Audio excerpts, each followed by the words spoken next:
안녕하십니까?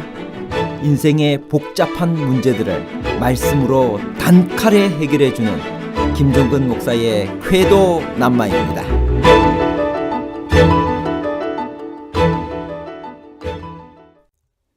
누군가의 충고를 들어본 적이 있나요? 특별히 나이 많고 경험 많은 분들의 충고와 조언을 듣는 것은 얼마나 중요한 일일까요? 혼자서 모든 일을 다 처리하는 것은 가능할까요? 모세는 왜 혼자서 모든 재판을 했을까요? 장인 이드로의 조언을 받아들인 것은 모세에게 유익했나요? 모세가 어려운 재판을 맡은 것은 천부장과 백부장의 능력이 부족했기 때문인가요? 아니면 하나님께로부터 직접 지시를 받아 결정하려 했기 때문일까요?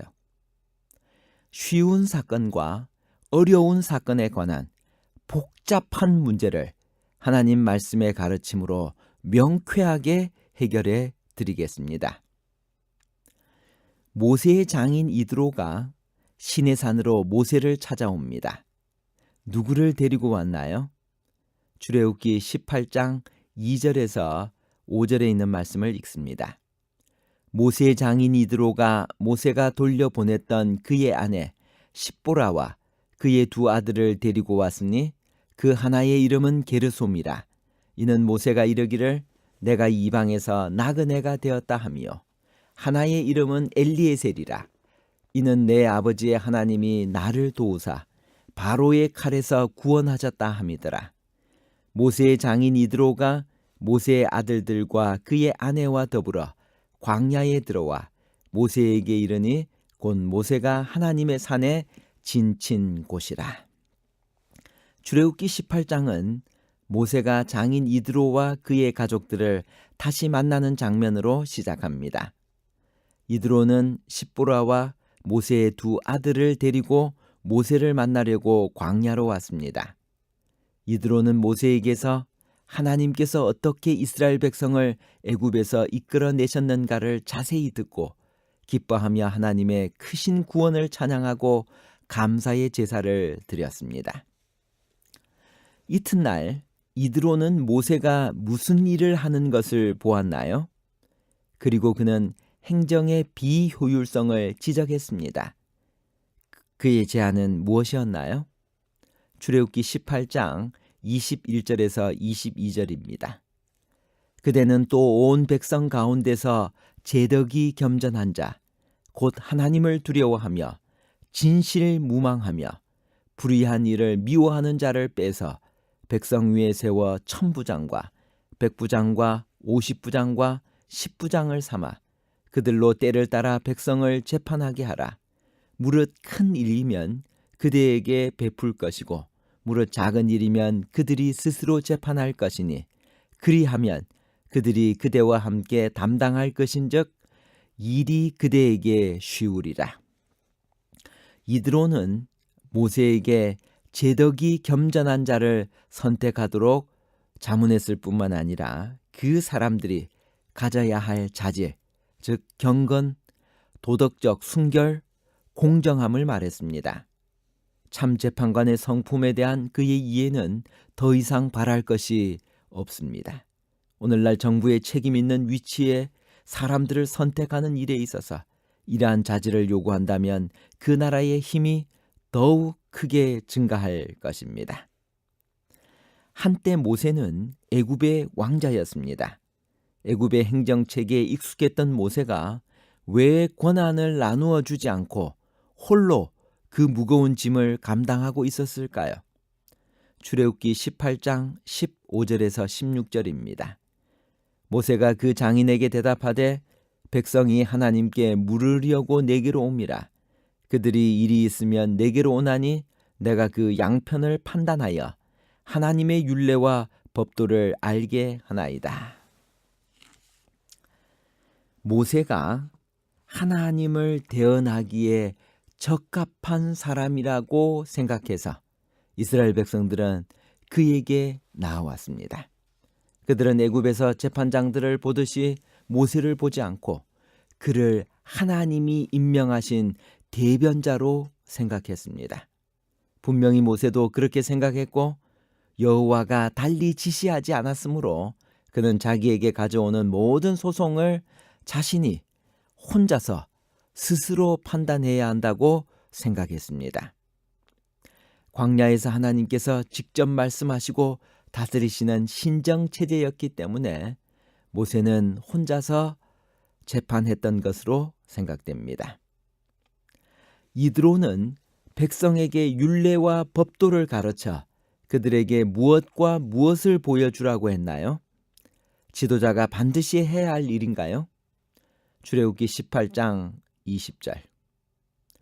그들에게 율례와 법도를 가르쳐서 마땅히 갈 길과 할 일을 그들에게 보이고, 모세와 이드로가 말한 율례와 법도의 차이는 분명하지 않습니다.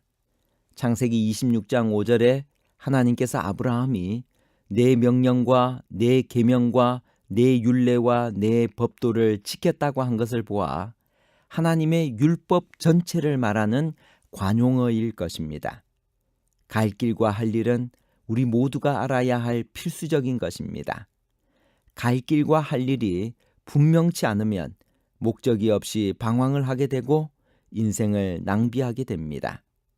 참된 지도자는 사람들에게 갈 길과 할 일을 분명히 가르쳐주는 사람입니다. 이드로는 모든 제안을 하고 나서 하나님이 허락하시면 이란 말을 덧붙였습니다. 그의 태도에서 우리가 배워야 할 것은 무엇일까요? 출애굽기 18장 23절입니다. 내가 만일 이 일을 하고 하나님께서도 내게 허락하시면 내가 이 일을 감당하고 이 모든 백성도 자기 곳으로 평안히 가리라.